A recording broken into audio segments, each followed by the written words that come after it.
এক যুবক চোখের ইশারায় তার মাসিকে ডাকল। মাসি তার ইশারা দেখে চোখের ইশারায় জানাল, আমি এখনই আসছি গো। বাড়িতে বিয়ের আমেজ ছিল এবং প্রচুর ভিড় ছিল। কিন্তু বাড়িতে একটি ঘর ছিল যেখানে গমের বস্তা রাখা ছিল এবং সেই ঘরটি অন্ধকার ছিল। সেই ঘরে সে তার মাসিকে ডাকতে লাগল। কিছুক্ষণ পরে মাসিও সুযোগ পেয়ে সেই ঘরে পৌঁছে গেল। তারপর সেই যুবক গমের বস্তার পিছনে তার মাসির সাথে সম্পর্ক শুরু করল। যুবক তার পুরো শক্তি দিয়ে মাসির সাথে সম্পর্ক করছিল এবং মাসিও তার পূর্ণ সহযোগিতা করছিল। সেই ঘরে কেউ ছিল না, তাই তাদের দুজনের আওয়াজ ঘরে গুঞ্জরিত হতে লাগল। এই আওয়াজ তার ফুফাতো ভাই শুনে ফেল। সে তৎক্ষণাৎ ঘরে চলে এল। যখন সে ঘরে এল, অন্ধকারের কারণে কিছু দেখতে পেল না। কিন্তু যখন সে গমের বস্তার পিছনে তাকাল, তখন দেখল সেই যুবক এবং তার মাসি নগ্ন অবস্থায় সম্পর্ক করছেন। তাদের এই অবস্থা দেখে তার ফুফাতো ভাইয়েরও ভারসাম্য নষ্ট হয়ে গেল। কিন্তু সে কিছু বলার আগেই তারা দুজনেই শেষ করে ফেল এবং বের হওয়ার জন্য প্রস্তুত হতে লাগল। যুবক বাইরে তাকাতেই দেখল তার ফুফাতো ভাই দাঁড়িয়ে আছে। তাকে দেখে যুবকের অবস্থা খারাপ হয়ে গেল। এখন সে ভাবতে লাগল, এটি সব দেখে ফেলেছে এবং সবাইকে বলে দেবে কি। তখন সে তার ফুফাতো ভাইকে অনুরোধ করতে লাগল যেন সে কাউকে কিছু না বলে। তার ফুফাতো ভাই তখন তাকে বলল, তুমি সম্পর্কগুলো কলঙ্কিত করছ এবং নিজের বাড়িতেই এমন অন্যায় কাজ করছ। আমি সবাইকে বলে দেব। যদি তুমি চাও যে আমি কাউকে না বলি, তাহলে তোমার মাসিকে বলো, সে তোমার সাথে যা করছিল আমার সাথেও তা করুক গে। এই কথা শুনে যুবকের মাথা গরম হয়ে গেল। সে তৎক্ষণাৎ বলে উঠল, এটা আমার এবং তার মধ্যে ব্যক্তিগত বিষয়। তুমি এতে হস্তক্ষেপ করলে ভালো হবে না গিয়ে। এই নিয়ে তাদের মধ্যে বিতর্ক শুরু হয়ে গেল এবং পরের গল্পটি আরও আকর্ষণীয় হয়ে উঠল। সেই পুরো গল্পটি আমি আপনাদের শোনাব। বন্ধুরা, আপনারা আমার আপনজন, আমার দেশের মানুষ। আমার শুধু এই অনুরোধ, যদি আপনি ভারত থেকে এই ভিডিওটি দেখছেন, তাহলে কমেন্টে এখনই হ্যাঁ লিখুন এবং ভিডিওটি লাইক করে চ্যানেলটি সাবস্ক্রাইব করুন। যারা আমাকে তাদের মনে করেন তারা দয়া করে এইটুকু করে দিন। তখনই তাদের বিতর্কের মধ্যে বাইরে থেকে জোরে জোরে দরজা পেটানোর শব্দ এল। ভিতরে কে আছে? দরজা খোলো। তখন রমেশ এবং মাসির হুঁশ উড়ে গেল এবং তার ফুফাতো ভাই সঞ্জু হতবাক হয়ে বলল, যদি কেউ ধরে ফেলে তাহলে পুরো বাড়িতে হইচই পড়ে যাবে কি। মাসি তাড়াতাড়ি দোপাট্টা ঠিক করে ভয়ে ভয়ে বলল, এখন কি করব? রমেশ ইশারায় সবাইকে চুপ থাকতে বলল। কিন্তু বাইরে থেকে আওয়াজ আরও জোরালো হতে লাগল। বাইরে থেকে কেউ বলল, আমরা খাবার নিতে এসেছি, তাড়াতাড়ি খোলো। এই আওয়াজ রমেশের ছোট চাচাতো ভাইদের ছিল। সম্ভবত তাদের এই ঘর থেকে খাবার নিয়ে যেতে হবে। রমেশ ভয়ে ভয়ে ইশারা করল সবাই শান্ত থাকতে। তখন তার ফুফাতো ভাই সঞ্জু বুদ্ধিমত্তা দেখিয়ে বলল, চুপচাপ জানালা দিয়ে বের হয়ে যাই। সঞ্জু ধীরে ধীরে জানালা খুলল এবং প্রথমে বাইরে লাফ দিল। তারপর রমেশও লাফ দিল। কিন্তু মাসি একটু ভয় পেয়ে গিয়েছিল। তবে রমেশ হাত ধরে তাকেও বাইরে নিয়ে এল। তিনজন তাড়াতাড়ি অন্ধকারে লুকিয়ে বাইরে বেরিয়ে গেল এবং আলাদা আলাদা দিকে চলে গেল যাতে কেউ সন্দেহ না করে। রাতে যখন সবাই বিয়ের আনন্দে মগ্ন ছিল, তখন রমেশ এবং সঞ্জু একা দেখা করল। রমেশ রেগে গিয়েছিল। তখন সে বলল, দেখ, তুমি যা বলেছ তা আবার বলো না কি। তখন সঞ্জু হেসে বলল, ভাই, তুমি তোমার মাসির সাথে মজা করতে পারো, কিন্তু আমি পারি না। এটা কোনো ন্যায়? তখন রমেশের রাগ বেড়ে গেল। কিন্তু তখনই তার ফুফাতো ভাই সঞ্জু ধীরে ধীরে বলল, যদি তুমি চাও যে আমি কাউকে কিছু না বলি, তাহলে মাসিকে বলো, সে তোমার সাথে যা করেছে আমার সাথেও তা করুক। না হলে সকাল হওয়ার আগেই পুরো পরিবার জানতে পারবে তোমরা কি করেছ গিয়ে। এই কথা শুনে রমেশের রক্ত গরম হয়ে গেল। এখন সে ভাবতে লাগল, যদি কথা বেরিয়ে যায় তাহলে সম্মান মাটিতে মিশে যাবে কি। এখন তার কাছে শুধু দুটি পথ ছিল, হয় সঞ্জুকে কোনোভাবে চুপ করাতে হবে, নতুবা সঞ্জুর কথা মেনে নিতে হবে। তখন রমেশের মাথায় একটি বিপজ্জনক পরিকল্পনা এল। সে সঞ্জুকে চুপ করানোর জন্য যে কোনো কিছু করতে প্রস্তুত ছিল। যদি আপনি এখনও গল্পে আটকে থাকেন, তাহলে দয়া করে ভিডিওটি একটি লাইক করুন। এখন তার কাছে আর কোনো উপায় ছিল না, তাই সে গিয়ে পুরো ঘটনা তার মাসিকে বলল। যখন মাসি সব শুনল, তখন সে হতবাক হয়ে গেল এবং বলতে লাগল, যদি তোমার ফুফাতো ভাই সবাইকে আমাদের সম্পর্কে বলে দিলে কি হবে? এই কথা শুনে রমেশ তাকে বলতে লাগল, তুমিও কি সঞ্জুর সাথে কিছু করতে চাও? এ কথা শুনে তার মাসি রেগে গেলেন এবং বলতে লাগলেন, আমি পরিস্থিতি বিবেচনা করে কথা বলছি না যে তুমি নোংরা চিন্তা করছ সে বিষয়ে। আমি তোমাকে শুধু এতটুকু বলতে চাই যে, যদি সে আমাদের সম্পর্কে কাউকে বলে দেয় তাহলে কি হবে? তখনই রমেশ বলল, যেভাবেই হোক এখনই তুমি তাকে তোমার কথায় জড়িয়ে ফেলো এবং বিয়ে শেষ হওয়ার পর আমরা তার সাথে ভালোভাবে কথা বলব। তারপর মাসি সেখান থেকে চলে গেলেন। কিছুক্ষণ পরে রমেশের মাসি সঞ্জুর কাছে এলেন এবং তার সাথে মিশে গল্প করতে লাগলেন। কিন্তু সঞ্জু আগে থেকেই বেশ চালাক ছেলে ছিল এবং সে কথায় কথায় মাসিকে এখানে সেখানে টাচ করে দিচ্ছিল। কিন্তু মাসির মজবুরি ছিল, তাই তিনি কিছু বলছিলেন না। আর সঞ্জু বারবার তাকে একান্তে দেখা করার জন্য বলছিল, কিন্তু মাসি ক্রমাগত না করে যাচ্ছিলেন এবং বলছিলেন, এখন তো বিয়ে, অনেক লোকজন আছে, আমি চাই না যে আবার সেই সব হোক। তাই 2-3 দিন অপেক্ষা করো, তারপর তুমি তোমার মনের ইচ্ছা পূরণ করে নিও। কিন্তু সঞ্জুও পুরানো খেলোয়াড় ছিল। তাই সে মাসির কথায় বিশ্বাস করছিল না। সে ভাবছিল যে যদি মাসি এখন হাত থেকে ছুটে যায়, তাহলে পরে আর কখনো তার সাথে কিছু করার সুযোগ মিলবে না।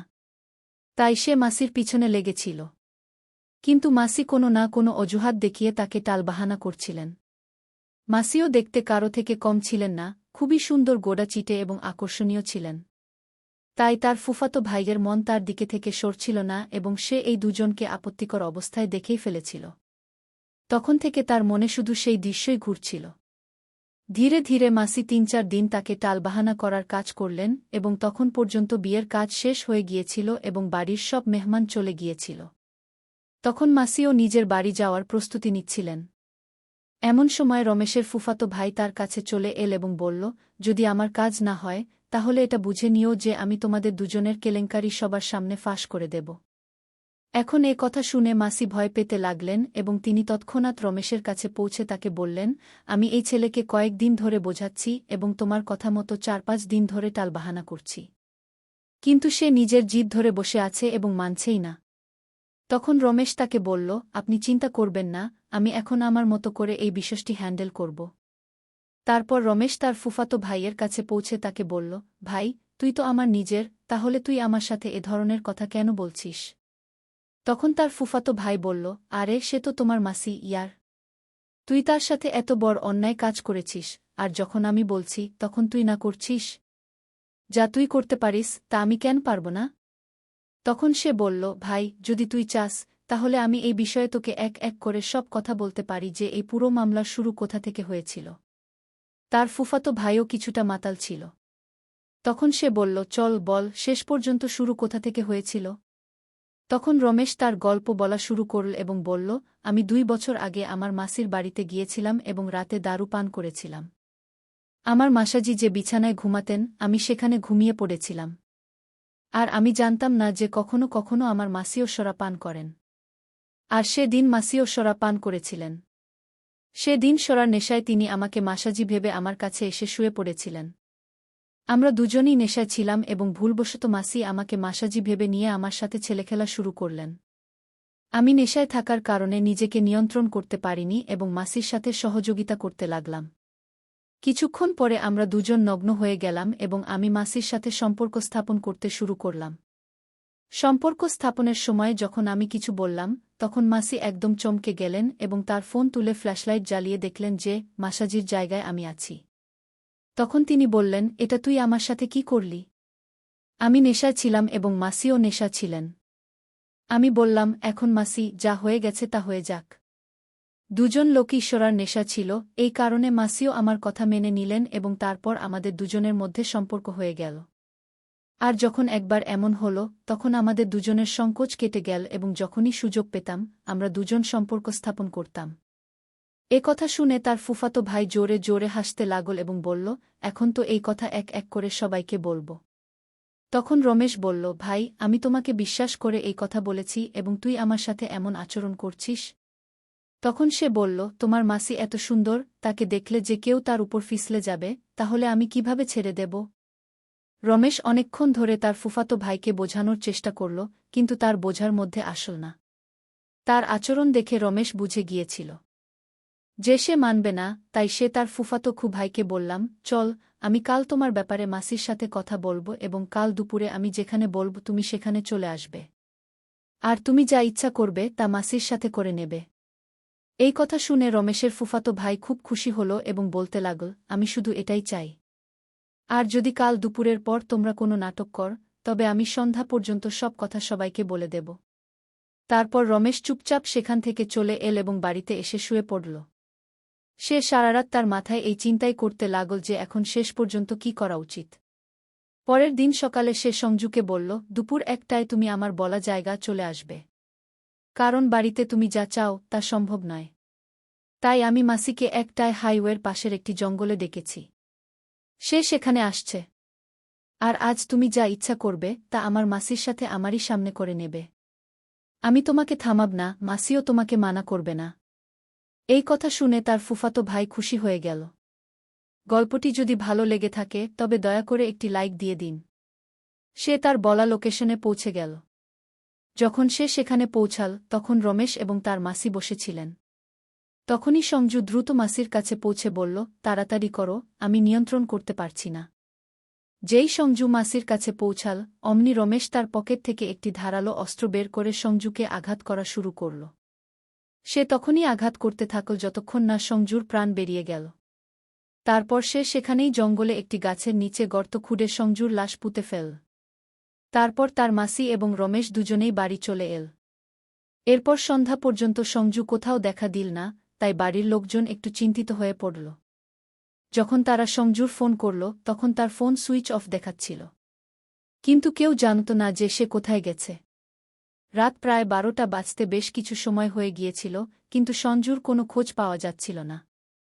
সঞ্জুর মা খুব চিন্তিত হয়ে পড়লেন এবং তিনি পুলিশকে জানালেন।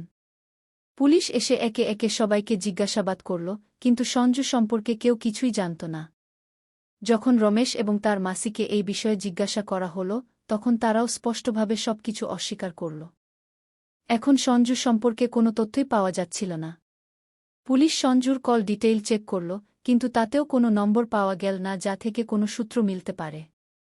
কারণ রমেশ এবং তার চাচাতো ভাই সঞ্জুর সাথে যেসব কথা হয়েছিল তা সরাসরি মুখোমুখি হয়েছিল। ফোন বা মেসেজে কোনো ধরনের আলোচনা হয়নি। আর এরা দুজনই আত্মীয় ছিল, তাই পুলিশেরও ধারণা ছিল না যে ছেলেটির সাথে কেউ এমন কিছু করবে। ধীরে ধীরে এই কেসে অনেক সময় চলে গেল এবং সঞ্জুর মা প্রতিদিন থানায় গিয়ে পুলিশকে জিজ্ঞাসা করতেন যে তার ছেলের কোনো খোঁজ পাওয়া গেছে কিনা। কিন্তু কোনো ধরনের প্রমাণই মিলছিল না। এদিকে রমেশ এবং তার মাসি তাদের কাজে ব্যস্ত ছিল। তাদের যেন সম্পূর্ণ স্বাধীনতা মিলে গিয়েছিল। কিন্তু বলা হয় না, খারাপ কাজের খারাপ ফলই হয়। একদিন রমেশ তার মাসির বাড়িতে সম্পূর্ণ নগ্ন অবস্থায় তার সাথে সম্পর্ক স্থাপন করছিল, তখনই হঠাৎ করে তার মামা বাড়িতে চলে আসেন এবং তিনি তাদের দুজনকে হাতে নাতে পাকড়াও করেন। যখন মামা তাদের ধরে ফেলেন তখন তারা খুবই বিব্রত বোধ করে। এবং যখন মামা রমেশকে মারধর করতে শুরু করেন তখন রাগের মাথায় রমেশের মুখ থেকে বেরিয়ে যায়, মামা, বেশি বেয়াদবি করো না, নইলে তোমারও পরিণতি সঞ্জুর মতো হবে কি। এটা শুনে মামা সব বুঝে ফেলেন এবং তৎক্ষণাৎ বাড়ি থেকে বেরিয়ে গিয়ে সরাসরি থানায় পৌঁছে যান। থানায় পৌঁছে তিনি পুলিশকে পুরো ঘটনা জানান। পুলিশ যেই এই কথা শুনল অমনি রমেশ এবং তার মাসিকে বাড়ি থেকে গ্রেফতার করে থানায় নিয়ে যায়। থানায় নিয়ে গিয়ে যখন তাদের কঠোরভাবে জিজ্ঞাসাবাদ করা হয় তখন তারা দুজনেই পুলিশের সামনে সবকিছু খুলে বলে। তাদের দেওয়া তথ্য অনুযায়ী সঞ্জুর মৃতদেহ পাওয়া যায়। যদি মামা সেই দিন তাদের না দেখতেন তাহলে সম্ভবত এই দুজন কখনোই ধরা পড়ত না। এই গল্পে আপনি কার ভুল দেখতে পেলেন আপনার মতামত অবশ্যই জানাবেন। আমি আপনার মতামত খুব পছন্দ করি, তাই দয়া করে কমেন্ট করে আপনার মতামত জানাবেন।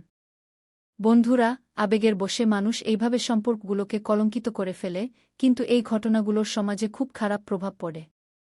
রমেশ এবং তার মাসি যা করছিল তা সত্যিই সমাজে একটি খারাপ উদাহরণ ছিল। বাকি আপনাদের এই বিষয়ে কী মতামত তা অবশ্যই জানাবেন। বন্ধুরা, এই গল্প বলার উদ্দেশ্য কারো মনে আঘাত দেওয়া নয়, কারো অনুভূতিতে আঘাত দেওয়া নয়, কোনো ধরনের অনৈতিকতা বা অশ্লীলতাকে উৎসাহিত করা নয় এবং কোনো ধরনের মাদককে উৎসাহিত করা নয়। এই গল্পের উদ্দেশ্য সমাজে ঘটে যাওয়া এই ধরনের বিষয়গুলো সম্পর্কে সচেতনতা তৈরি করা। আমরা এই গল্পের মাধ্যমে একটি শিক্ষামূলক বার্তা দিতে চাই যে সমাজে বসবাসকারী মানুষ এই ধরনের বিষয়গুলো সম্পর্কে সচেতন হোক এবং এমন ঘটনাগুলো সম্পর্কে তাদের দৃষ্টিভঙ্গি গড়ে তুলুক। এবং এই ধরনের ঘটনা থেকে নিজ নিজ বাড়িতে সতর্ক থাকুন, সচেতন থাকুন এবং নিরাপদে থাকুন। দেখা হবে আপনাদের সাথে অন্য কোনো গল্পে, ততক্ষণ পর্যন্ত নমস্কার।